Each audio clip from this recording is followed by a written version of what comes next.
Nah ketika kita check-in ternyata bagasinya lebih jadi 30. Artinya kan ada selisih 10 dan itu harus dibayar. Ada airline yang mulai dari 20.000, ada 30.000 per kilo, ada 100.000 per kilo. Nah ketika ini terjadi kadang-kadang dari sisi penumpangnya sendiri kadang-kadang yang menawarkan, udah mas dibantu aja nih kasih 50.000 terus segala macam. Kalau ada 5 petugas check-in yang melakukan hal yang sama dan masing-masing 5 orang udah 25 case kan, kali 10 250 kilo gitu. Artinya secara tidak langsung di samping karena kebutuhan si petugas, penumpang juga ikut menyumbangkan ini kan kontribusi gitu loh kan. Ya kalau bahasa kami di bandara, nih saya kasih duit tolong celakain saya dong gitu loh.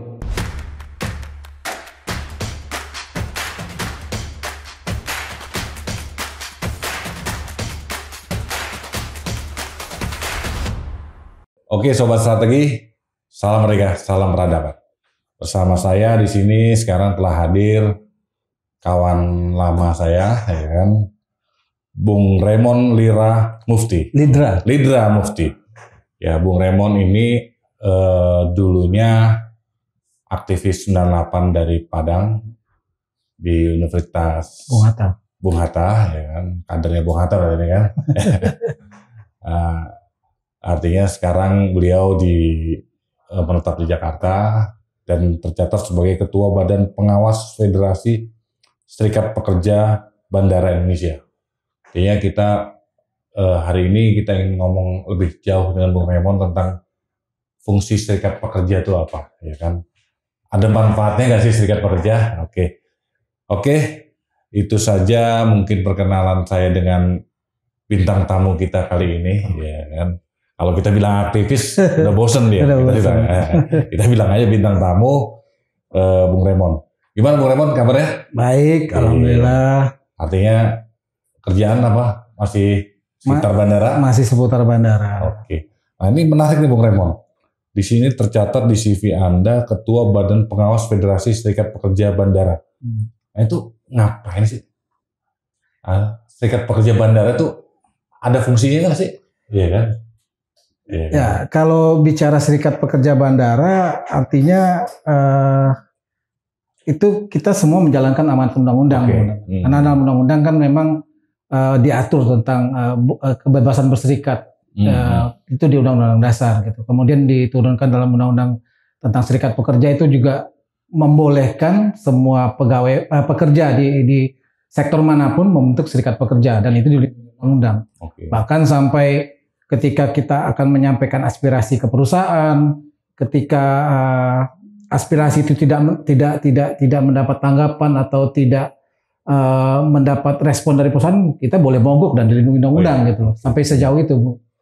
Artinya serikat pekerja ini dibutuhkan buat pekerja dan dibutuhkan juga buat perusahaan ya? Harusnya. Nah, artinya ini kan menarik nih Bung Raymond. Artinya Bung Raymond bekerja di seputar bandara. Bung Raymond tergabung di serikat pekerja. Nah, kan juga ada yang menarik apa? Kita sering mendengar serikat pekerja itu adalah musuhnya perusahaan. Benar nggak sih itu? Isu itu? Oke, kalau isu itu bisa benar bisa tidak, tergantung bagaimana hubungan industrial antara perusahaan dengan serikat pekerjanya. Artinya ketika hubungannya harmonis itu seharusnya tidak jadi musuh, malah jadi mitra. Harusnya mitra ya? Harusnya mitra, sesuai dengan amanat undang-undang juga seharusnya itu mitra. Artinya ketika ada keluh kesah tentang persoalan pekerja yang dimanapun, ya itu harus mereka bisa menyalurkan aspirasinya kepada serikat pekerja. Jika itu berhubungan dengan perusahaan, maka serikat pekerja lah akan menyampaikan kepada perusahaan. Jadi fungsi serikat pekerja ini ya sebagai jembatan antara pekerja dengan perusahaan atau pekerja dengan manajemen. Nah, artinya dalam sebuah perusahaan yang sifatnya besar, artinya serikat pekerja itu menjadi kewajiban. Iya.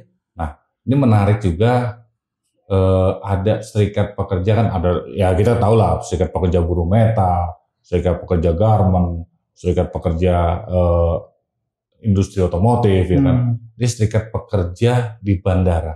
Apa sih sekarang pentingnya serikat pekerja bandara? Ya, kalau kita bicara bandara adalah salah satu ya objek vital negara ya. Artinya Apalagi kita bicara Bandara Internasional Soekarno-Hatta itu pintu masuk orang luar ke Indonesia, salah satu pintu masuk dari luar gitu loh. Dan sebagai bandar transit juga antar pulau ya, dari Sumatera, Jawa nanti ke Papua atau kemana gitu kan, pasti lewat yang namanya Bandara Soekarno-Hatta. Pentingnya Serikat Pekerja Bandara ya karena ini menyangkut dengan yang kita bicarakan tadi, objek vital negara, masalah keamanan keselamatan penerbangan. Artinya ketika kondisi pekerja bandara mungkin kurang sejahtera, mungkin kurang kurang nyaman bekerja segala macam, pasti ada rembetannya kepada keamanan keselamatan penerbangan karena mereka yang punya akses kemana-mana dari pintu masuk sampai ke pintu pesawat, mereka punya akses. Saya dengar juga salah satu isu yang lagi naik di teman-teman Serikat Pekerja Bandara ini masalah Undang-Undang Omnibus Law, benar nggak itu? Iya, betul. Apa yang dikritiki teman-teman tentang Undang-Undang Omnibus Law itu? Pertama tentang masalah tenaga kerja outsourcing. Oke. Tenaga kerja outsourcing seperti kita tahu bersama, dengan undang-undang yang baru ini, perusahaan dibebaskan untuk menentukan kontrak kerja dengan pekerja. Kalau dulu undang-undang yang sebelumnya 2 kali kontrak bisa diangkat jadi pegawai tetap. Sementara yang sekarang setiap bisa dikontrak setahun sekali dan ya bisa diperbanyak terus ya, kalau istilah di Pertamina mulai dari nol lagi gitu loh. Jadi ya bisa jadi seumur hidup mereka jadi pekerja outsourcing. Nah itu satu hal. Yang kedua juga saat ini di bandara porsi atau persentase antara pekerja outsourcing dengan pekerja organik atau pekerja tetap itu sudah mendekati angka 80%. Besar sekali. 80% outsourcing. Outsourcing ya. Dan angka ini prediksi saya 5 tahun atau paling ini 7 tahun ke depan akan 100% karena pegawai yang ada sekarang pasti pensiun. Mungkin ada yang pensiun karena sakit, pensiun karena meninggal, pensiun karena umur gitu. Artinya kan porsinya semakin mengecil. Dan ketika ini sudah 100%, ya saya sangat-sangat khawatir ya dengan ya kita mungkin masuk ke masalah upah dengan upah UMR yang ada sekarang hanya dibayar 4,5, cukup nggak untuk kehidupan untuk hidup sebulan kalau punya anak 1, istri 1 gitu kan. Dia punya anak 1 ya, punya anak 2 yang sekolah gitu kan, pasti saya rasa nggak cukup. Ditambah karena biaya hidup atau biaya living cost lah istilahnya kan di sekitar bandara itu mahal, kos-kosan 700 paling murah. Artinya isu keamanan menjadi salah satu stretching point dari Serikat Pekerja Bandara. Betul. Ya ini menarik karena tadi sebelum sampaikan bahwa Serikat Pekerja Bandara adalah salah satu objek vital masuk yang luar negeri. Nah kalau tadi kan Bung nyampaikan kalau gajinya kecil, nah ini bahaya nih, ya kan? Nah apa nggak ada tuh Bung dari sana? Apa dari perusahaan-perusahaan bandara ataupun federasi besarnya di sekitar bandara yang well dan ngeh terhadap situasinya itu? Kalau well atau ngeh terhadap itu mungkin ada, tapi tidak pernah muncul ke permukaan. Artinya kenapa kita akhirnya membentuk namanya federasi? Artinya ada saat ini Federasi Serikat Pekerja Bandara ini ada bergabung 8 serikat di dalamnya. Ada cabin crew Garuda, ada cabin crew Citylink, ada ground handling namanya Gapura, GTR, ada karyawan catering segala macam. Pokoknya ada sekitar 8 pekerja-pekerja di bandara, semua pekerja di bandara bergabung dalam satu federasi. Betul. Ya? Nah, ya ini pun kita sudah beberapa kali campaign dalam bentuk FGD.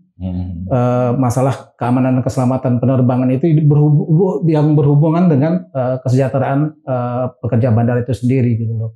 Nah, mungkin awal September ini kita akan mungkin FGD lanjutan masalah ini. Kemarin itu kita hanya baru level kita sempat mengundang KNKT dari Dinas Ketenagakerjaan juga. Nah, mungkin September ini kita akan undang ke level yang lebih tinggi, mungkin ke tingkat menteri, barangkali kita akan ajak menteri itu. Artinya ya mungkin banyak teman-teman yang nggak tahu bahwa bandara itu cuman ada pilot, ada pramugari, pesawat ya. Betul. Ternyata rentetan orang ya. Banyak ya. Dari kabin kru di bawah sampai cleaning service kan. Cleaning service, sampai catering tadi kan. Yang kita nggak pernah tahu gimana prosesnya kan. Betul. Oke, ini menarik kenapa? Ternyata di sana tadi yang saya sampaikan 80% adalah hampir 80% itu adalah pekerjanya outsourcing ya, dengan gaji yang sangat minim. Artinya keamanannya tercapai ya. Makanya kalau kita sering dengar atau sering baca ya di artikel, oh banyak penyelundupan gara-gara oknum bandara. Betul. Itu terjadi, ada efek ke sana ya Bung ya? Iya, itu ya sebuah menurut saya sebuah konsekuensi logis saja gitu. Ketika seseorang mempunyai kebutuhan yang mungkin di luar ekspektasi atau di luar prediksi sebelumnya, mungkin tiba-tiba istrinya melahirkan harus operasi, harus menyiapkan dana sekian puluh juta, ya langkah-langkah pendeknya itu tadi. Ada yang menyelundupin narkoba, ya kan? Mungkin narkoba atau ini saya kasih ilustrasi sedikit. Ketika kita check-in kadang-kadang, ini mungkin juga buat para penumpang barangkali. Ketika check-in, kita dapat jatah kan domestik 20 kilo rata-rata, hampir semua airline. Ada yang 25, ada yang 20. Nah ketika kita check-in, ternyata bagasinya lebih, jadi 30. Artinya kan ada selisih 10, dan itu harus dibayar. Ada airline yang mulai dari 20.000, ada 30.000 per kilo, ada 100.000 per kilo. Nah ketika ini terjadi, kadang-kadang dari sisi penumpangnya sendiri kadang-kadang yang menawarkan, udah mas dibantu aja nih, kasih 50.000 terus segala macam. Artinya kan yang 10 kilo ini tidak tercatat di dalam manifest gitu. Itu baru satu orang. Satu pesawat itu ada 180, 150 orang. Kalau ada 5 petugas check-in yang melakukan hal yang sama dan masing-masing 5 orang udah 25 case kan. Kali 10 250 kilo gitu. Nah, pesawat itu memang setiap pesawat beda-beda konfigurasinya ya. Ada yang masih mentolerir kalau ada kelebihan 200 kilo, 300 kilo, 500 kilo gitu. Tapi kan nggak kebayang kalau itu lebih dari yang kita sebut tadi. Artinya secara tidak langsung di samping karena kebutuhan si petugas, penumpang juga ikut menyumbangkan ini kan kontribusi gitu loh kan. Ya kalau bahasa kami di bandara, nih saya kasih duit tolong celakain saya dong gitu loh kan. Kan artinya ketika berat barang real dan yang tercatat di sistem itu beda, yang dimasukin pilot kan yang based on system gitu loh. Nah makanya kadang-kadang suka terjadi, mungkin kalau ada kesempatan nanti bisa undang pilot juga, teman-teman pilot barangkali, ya mereka agak berat ketika take off karena mungkin beda berat itu tadi di sistem sama aktualnya gitu loh. Nah itu risikonya besar sekali buat kami. Dulu pernah ada kejadian udah lama ya, kasus Duren gitu kan. Itu mungkin salah satunya juga gitu loh. Jadi ketika take off, karena beratnya tidak sesuai dengan yang dicatatkan, pilot masukin ke sistem beratnya cuma 1 ton misalnya, ternyata 5 ton. Ya dia pesawat ngangkat sesuai yang di sistem gitu kan. Ternyata nggak angkat ya. Artinya tadi Bung sampaikan itulah fungsinya pentingnya serikat pekerja memperjuangkan nasib para pekerja bandara. Betul. Untuk masalah kesejahteraan, masalah ini. Emang apa salah sih Bung dengan outsourcing itu sih? Saya pikir kalau outsourcing nggak ada salahnya gitu, nggak ada salahnya karena memang di undang-undang juga dibolehkan gitu, secara legal ya sah-sah saja gitu.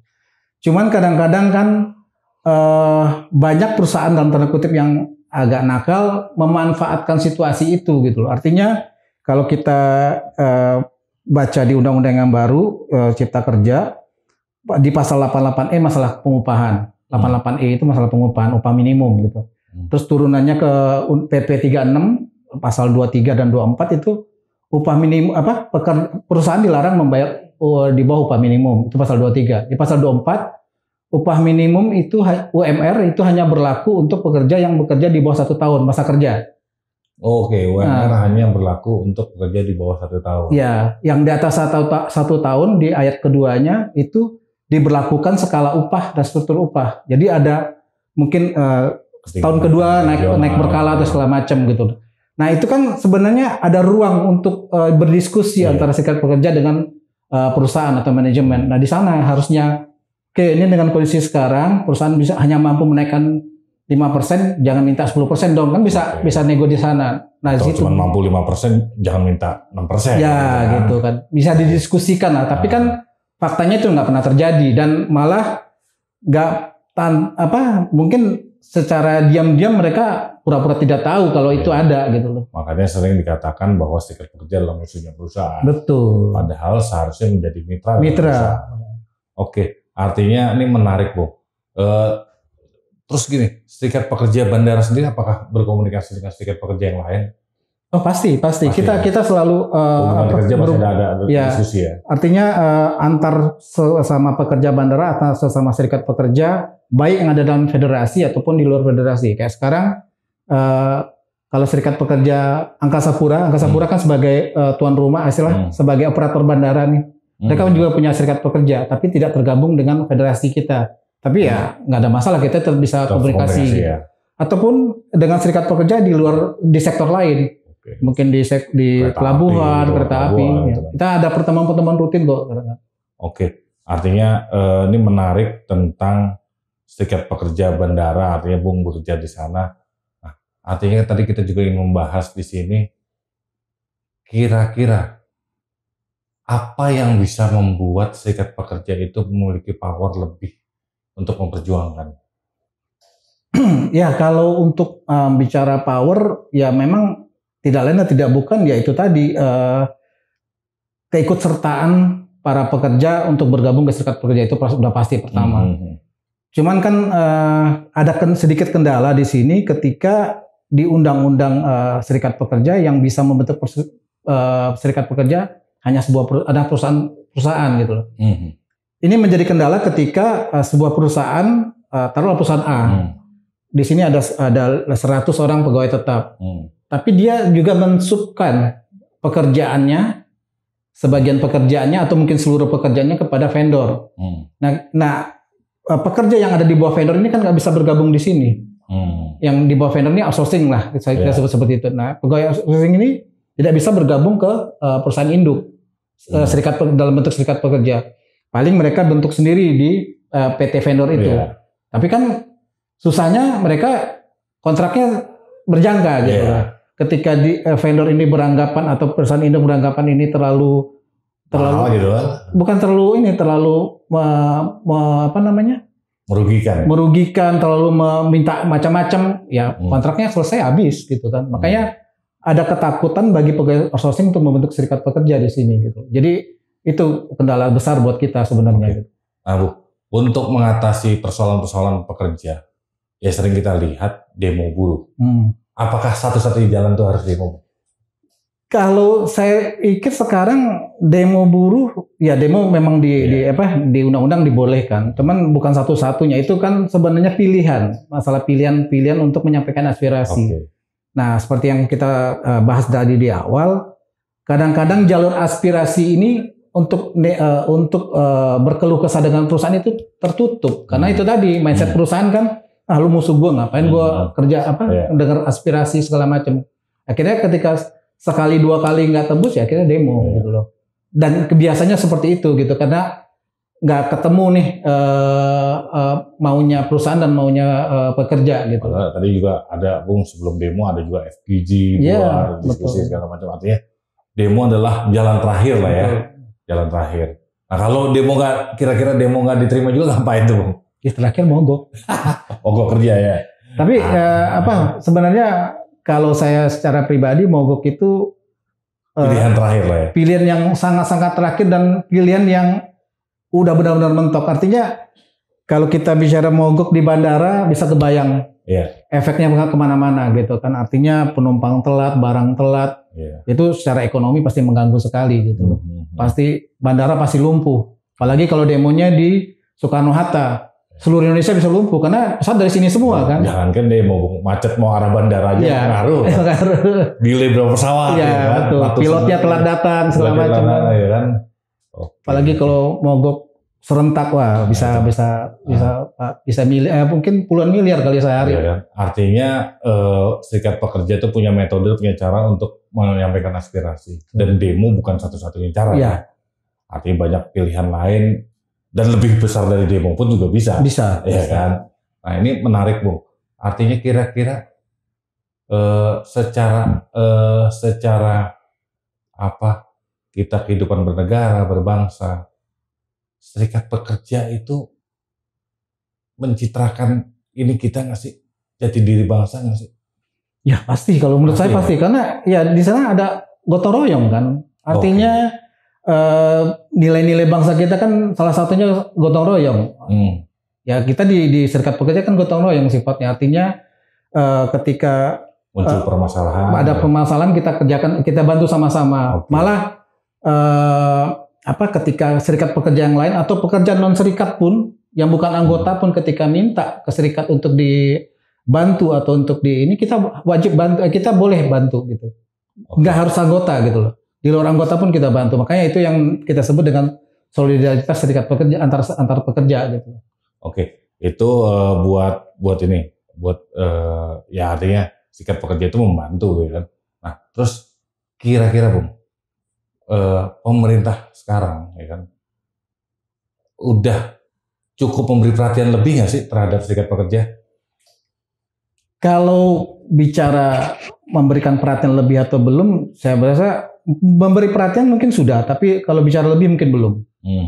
Karena kita kalau udah ini pasti sejahtera. Ya pasti sejahtera. Artinya kan ada beberapa hal yang tadinya domain pemerintah dalam mengatur masalah ini dikembalikan ke perusahaan. Artinya kan ya perusahaan ya sebagai ya mungkin mereka pakai prinsip teori ekonomi Adam Smith dengan modal sekecil-kecilnya untuk sebesar-besarnya, itu ya sah-sah saja. Tapi kan sebenarnya kalau mau hubungan ini harmonis harus fungsi negara di sana ya. Ada fungsi negara juga. Perusahaan kamu ngasih gaji terlalu kecil, bantu nih. Karena memang saling keterkaitan sebenarnya gitu loh. Nggak ada pekerja, perusahaan nggak jalan. Nggak ada perusahaan, orang nggak kerja. Tapi kan biar ini harmonis harus ada rule-nya yang dimainkan gitu. Nggak mesti harus gua yang punya perusahaan, nggak bisa juga. Nggak bisa. Oke Bung, menarik nih Bung obrolan tentang kita serikat pekerja. Buat teman-teman yang belum paham tentang serikat pekerja, ya bisa kontak-kontak Bung Raymond lah, ya kan? Bisa. Dia senang berkontak-kontak. Satu terakhir nih Bung, pertanyaan saya, tadi kita sudah bahas tentang serikat pekerja, tadi bahas tentang fungsi, pas ini. Kira-kira, ini kan mau pemilu Bung. Apa yang diharapkan teman-teman serikat pekerja terhadap pemimpin-pemimpin Indonesia yang akan kepilih nantinya di 2024? Ya nggak jauh lah dari apa yang selama ini kita perjuangkan, masalah kesejahteraan sebenarnya. Artinya upah yang layak itu kan ada ukurannya gitu loh. Dan setiap daerah nggak sama, beda lah gitu kan. Ketika di daerah A mungkin dengan upah sekian, misalnya 2 juta cukup, udah layak untuk hidup. Tapi daerah lain 5 juta belum layak gitu. Saya mau gaji di Jakarta tapi tinggal di Wonogiri kan saya pengen. Nah, banyak yang pengen begitu gitu kan. Tapi kan nggak mungkin. Nah itu tadi. Jadi pemerintah siapapun nanti yang terpilih jadi pemimpin ya itu tadi harus memperhatikan masalah kesejahteraan pekerja, karena menurut saya pekerja adalah pembangun peradaban. Kalau nggak ada pekerja nggak ada peradaban. Tuh dengar tuh para calon pemimpin. Harus well terhadap pekerja, karena pekerja adalah pembangun peradaban. Artinya pesan menarik nih, ya kan, dari Bung Raymond tentang terhadap pimpinan Indonesia ke depan.